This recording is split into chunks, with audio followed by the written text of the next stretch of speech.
At this point, it should be pretty obvious that I'm a big fan of Titanfall's designs, with my previous builds based on them.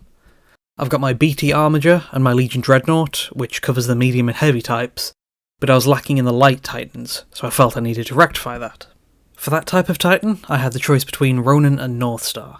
Both would be cool and come with their own building challenges, but Viper and his custom Titan really makes the Northstar stand out more in my mind, so that's the one I decided to go with. It took a while to figure out the exact parts I'd need. For a lot of it, I could use the same type of converted Armiger base like I did for my Vanguard and Tankhead conversions. But what's very different is Northstar's round chest, with the cockpit hatch front and thrusters at the back. There was no Warhammer piece that similar that I could find, so I looked for just anything spherical I could use as a base, which took me to the balloons on a lot of the Caradron Overlord kits. I got a few to test, but the one that sized up well enough to go with was the medium balloon on the Arknaut frigate. So along with the Armiger and a few other bits I had rough ideas for, I temporarily assembled them with Blue Tack for a test fit. Everything seemed to roughly line up well enough so I could move on to the proper building. Given the lightweight type of mech Northstar is, this build involves minimal armouring and more detailing with specific materials. In particular, the design has a lot of metal rods that seem to be some kind of bumper or external roll cage type of thing, so I bought some 1 and 2mm aluminium craft wire I could use alongside the paperclip wires I already used for pinning. My first step was to make a rough frame or skeleton of the build, so I could work out its bigger pieces, proportions and structure, and that began with its legs. The Armiger legs are a good starting point, but as I do with most of my Armiger conversions, I made some adjustments. Remaking the feet by removing some of its toes and building a new front foot with Dunecrawler foot pattern supports, and also adjusting the legs a little by trimming off how the upper legs normally lock into the hip, so I can glue them in at a more relaxed pose. The chest would require a lot of work, starting from just a sphere. For now, I made some circular holes in the side, with a combination of drilling, cutting and filing, until I had something the Armiger shoulders could fit into. And to make room for some of the chest details I'd need to add later, I cut and smoothed off the seam running along the front. I added some plasticard to fill in the hole at the bottom, and then I used some plastic rod as a spine to connect it to the legs. I already had the shoulder, upper arm and elbows from the Armiger, but for the rest of the arm I used Cataphren weapon barrels and Castellan robot hands, just trimmed down where necessary and using drilled holes and paperclip wire for an elbow joint. I also magnetised the hand connection, so along with the elbow hinging I could adjust or even detach parts so I had some leeway in figuring out the pose later. That completed the skeleton of the mech itself, but to help figure out posing I'd need the gun too. Northstar comes with a sniper railgun, which has a kind of blocky look. For that kind of thing Tau parts come to mind, so I checked out some of their battlesuit parts online and got a broadsword's heavy rail rifle. That worked for the front of the gun, but the rotating chamber and handle is different, so I just made a basic version of it for now.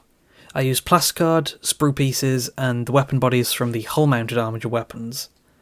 And I also used missile launcher parts from Space Marine Desolators for the weapon cylinders, since they have the right kind of blocky look.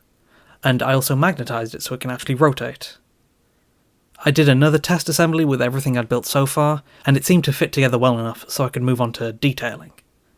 As mentioned before, the Northstar is a lightly armoured Titan, so there'd be less use of plasticard armour than some previous builds, and more of a focus on using existing bits, as well as the different sizes of wire I'd picked up.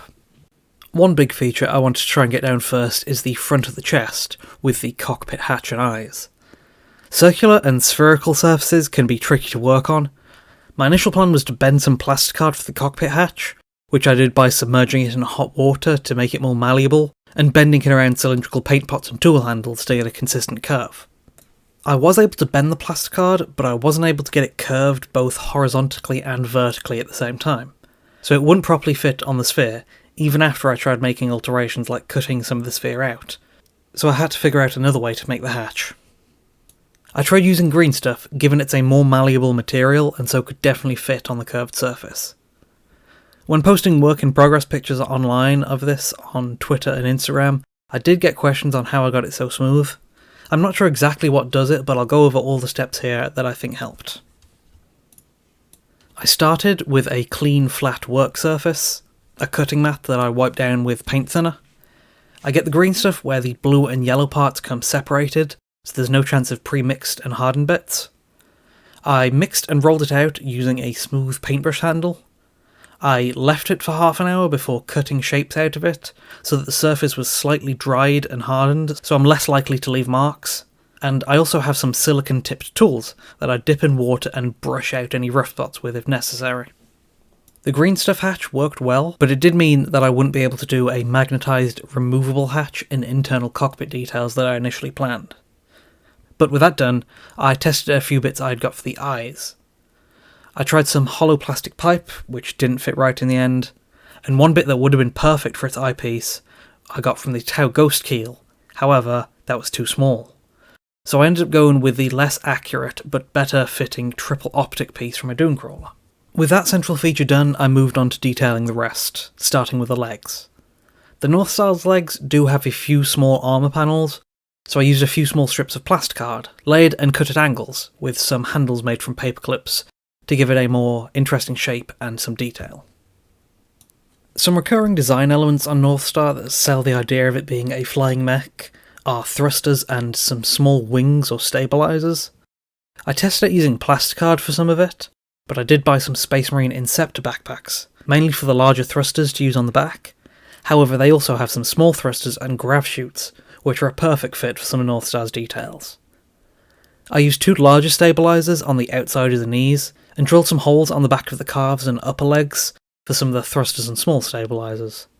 Along with a few small bits of plasticard on the knees and ankles, I moved on to the waist. I wanted to keep it thin but detailed, so I replaced the plain plastic rod with a Cataphren weapon barrel, and added a few Dooncrawler foot supports as pistons to work as the mecha equivalent of abdominal muscles. Then I finished this work on the lower body by gluing two more paperclip wire handles into some of the holes already on the Armiger's hip sides. As I mentioned before, the sphere would need a lot of work to match the Northstar's design. I'd already smoothed out the sphere and added a green stuff hatch, but the back and top needed some big changes too. I glued a large plasticard shape to the back and roughly connected the edges with more plasticard cut to fit, just to block out an area to attach more parts to. One of those parts would be some missile launcher boxes, which I made using the top halves of Dooncrawler missile boxes and giving them a new bottom of plasticard. To add some detail to the back, I used some trimmed down Cataphren plasma gun halves, which I used as a base to connect a Storm Talon thruster. I added some covering around that with more plasticard, and also some 2mm wire bent into shape and glued into drilled holes. I made some thruster arms out of reposed Cataphren arms with Inceptor thrusters at the end, and I also used some arms that hold Cataphren weapons to attach the missile boxes, which covered most of the big parts of the upper body. For some of the smaller details on the chest, I was able to reuse that plasticard I bent for the hatch as another stabiliser or air brake flap, after cutting it into shape and connecting it with a Dooncrawler foot support piece. I used some pieces cut from a Dooncrawler foot pad, along with plasticard and paperclip as a step or kind of bumper to go below the cockpit hatch, and I also cut down a Sicarian head to get a camera box to go above the hatch. I finished this chest work off with a few more wire handles, including some big 2mm wire bars to go on either side of the cockpit hatch. To detail the arms, I used some more small Inceptor thrusters and stabilisers on the back of the upper arms and at the elbows. I made some elbow pads using Castellan robot knee pads and paperclip wire, and added some wire to the back of the hands as well. Then it was time to detail the gun. I filled out a few more areas with plasticard, used some 2mm wire to detail around one side of the chamber, and added a rail rack piece which comes from Imperial Guard Chimeras and old Sentinels. I added the camera from the original Tau rifle at the end of the new rail, and made a weapon grip on the underside using Dooncrawler foot pads. Since I used a lot of plasticard and sprue for the structure of the gun, they needed to be detailed a lot since they're too obviously plain compared to the very detailed existing Warhammer bits. I did that by adding on whatever spare bits I had to hand that fit, which were Skitarii parts, mostly stuff cut from their guns. All that together was most of the Northstar built, with both the solid structure sorted and sized, along with all the main details I wanted to include. The things left to build were the base and a pilot I wanted to include. A pilot is always a neat extra for mech builds, and given I wasn't able to do one in the cockpit due to the green stuff hatch, a separate model on foot would be the next best way to include one. I've made a few pilots before, even specifically Titanfall themed ones, using AdMech kits like Skitarii, Sicarians and Taraxi, and 3D printed heads to match. But for this one I decided to use the Questoris Knight pilot as a base, but to keep that aircraft element Northstar has, I went with a helmet from an Imperial Knight Valkyrie.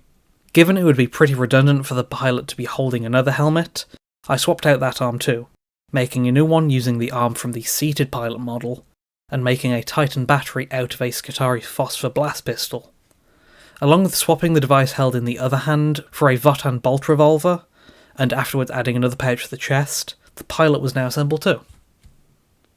It's at this point I locked in the pose for the model, holding together parts with blue tack and resting it on paint pots, so that glue I put in any loose joints could dry correctly overnight.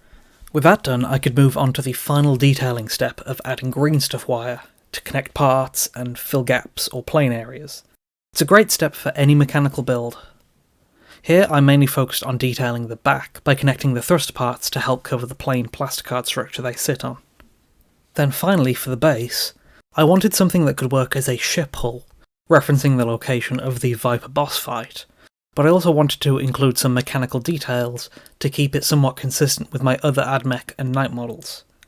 The two ideas can be fit together well by having mechanical details partially exposed underneath larger armour panels. To actually make that, I started by sketching out some angular armour panel shapes to get an idea of the look and how they would fit together, before cutting those panels out of plasticard. Then I added some sprue pieces to the base that the panels would sit on while leaving room beneath for the mechanical details. For the details themselves, I used whatever spare and leftover bits I had from making the model itself. I glued the bits down, filled in more space around them using the leftover green stuff wire, then glued on the panels and trimmed the edges to match the round base. With all that finally together, the building part of this project was done. I had a properly posed and fully detailed mech, accompanied by an on-foot pilot, and on an interesting base that matches the model too. There are a few paint schemes that come to mind for the Northstar, but as this would be part of my AdMech, I wanted to match the paint scheme with my usual grey and orange. It probably also helped that the main images I used for reference when building had it in a similar scheme, so I was already used to seeing it in those colours. To go about actually painting it that way, I went with my usual method of dry brushing the main colours. It's fast, works well with picking out mechanical details, which are a big part of my build, and also does part of the shading and highlighting too. I started with a black spray can prime of Chaos Black to get a unifying dark base to start with, and since this model is large enough, I dry brushed on the two main colours. For the metal parts, I used Two Thin Coats' Surcoat Silver, focusing on the legs, arms and back, followed with a lighter dry brush of Two Thin Coats' Plate Armour to highlight. For the greys, I used Mechanicus Standard Grey and Dawnstone, but I wanted to try pushing the greys a bit brighter, so I also used Administratum Grey and Grey Seer. This was focused on the body, and I also switched to a smaller dry brush for the smaller areas like some armour pieces and the stabilisers. I did pretty much the same for the pilot and base, using the same metal paint all over the pilot and the exposed details of the base, then using grey for the pilot's armour and the base's larger panels. Dry brushing is good for covering large areas quickly, but it's not particularly precise, so after this I cleaned up some areas with a regular paintbrush, just where the greys and metals meet, along with picking out a few small metal and grey areas. With the main colours done, I moved on to the next biggest colours I wanted on the model. I picked out some details on the metal areas with Balthazar Gold as a copper, and then it was time to add some orange. On the Northstar images I was going off of, the orange was mostly in stripes, and since I'm not confident enough in my freehanding to do such large straight lines, I used some masking tape, applying it over areas like the knees, elbows, back thrusters and gun barrel. Just applying Tamiya masking tape around the area, leaving the parts I wanted orange exposed, which I then stippled some rat skin flesh over. I know this can also be done with regular painting, but I find this method easier. I just needed to do 3 or 4 coats, but it was quick to do and didn't take long to dry either. I did try regularly painting some lines on the pilot's armour, which turned out well since it was over a smaller area and easier to do in a single brushstroke. And that was all the big colours done, so I started on some of the smaller parts. I picked out some of the wires, on which I mostly used corn red, to add some variety but keep it dull so it didn't distract from the main scheme. I used Cablite Green, more Ratskin Flesh and Balthazar Gold for a few of the wires, and I used a bit more corn red for the missiles. And then I used Proacryl's Bold Titanium White to paint any areas I wanted to add some glow effects to, like the eyes, inside the thrusters, and the gun sight on the Titan, and the visor, wrist device, and battery for the pilot. With those areas based, I could add the contrast for quick effects, using Athematic Blue, Karendras Green, and Blood Angels Red. I also used the contrast Black Templar over some initially dry-brushed metal parts, like some corrugated cables and areas of the pilot suit. The contrast paint darkens and gives a dull shine, almost like rubber or dark leather. Then it was time for some non-painted details, in the form of decals. The transfer sheet that comes with AdMech models is great for mech builds. It comes with maker's marks, codes, warning symbols, hazard stripes, and various other techie things. I just picked out a few that roughly match some details on the reference images, or that I just thought would fit. I soaked them in water to transfer them onto the model. Once dried, I went over them with decal softener so they'd blend onto the model better, and then painted over any still noticeable edges, and did a few light dots of weathering with Dawnstone. Then it was time to shade the model. Normally I'd shade copper, orange and red parts with a brown wash, but given that all only small areas on mostly grey and silver surfaces here, I just went with a black shade for almost everything. I used Army Painter's Dark Tone wash, applied to most areas of the model. I didn't need to go over all of it, given the dry brushing had left recessed areas darker, but there were still some parts and corners I wanted to darken a bit more. As with pretty much all the other steps, I did the same to the pilot and the base. Except for the base, I mixed in a bit of the Army Painter's Strong Tone to bring in a bit of brown to make it look a bit dirtier. Once that was all dried, I secured everything together, gluing the missile boxes on and pinning the feet to the base. Because having everything together to see what's covered or exposed and at what angles helps with the next and final step of highlighting. Similar to the shading, a lot of the highlighting was partially done with the dry brushing, so all I did here was some edge highlighting, picking out any particularly prominent areas, mostly using brighter colours I'd already used. For the grey areas, I used Administratum Grey, and for the very top edges, Grey Seer. For the metal areas, I used Plate Armour from the Tooth and Coats range. I did go a bit brighter and use Evil Sun Scarlet for the missiles in the boxes, since I really wanted them to stand out. And I did dot some of the Athematic Blue areas with Celestra Grey for a final touch.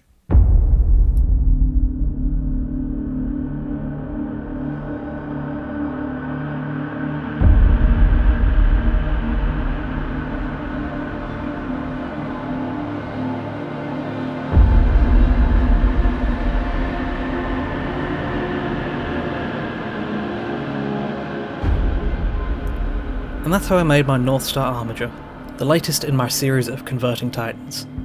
It was interesting to make a more lightweight Titan design, with less focus on armour and more on different details.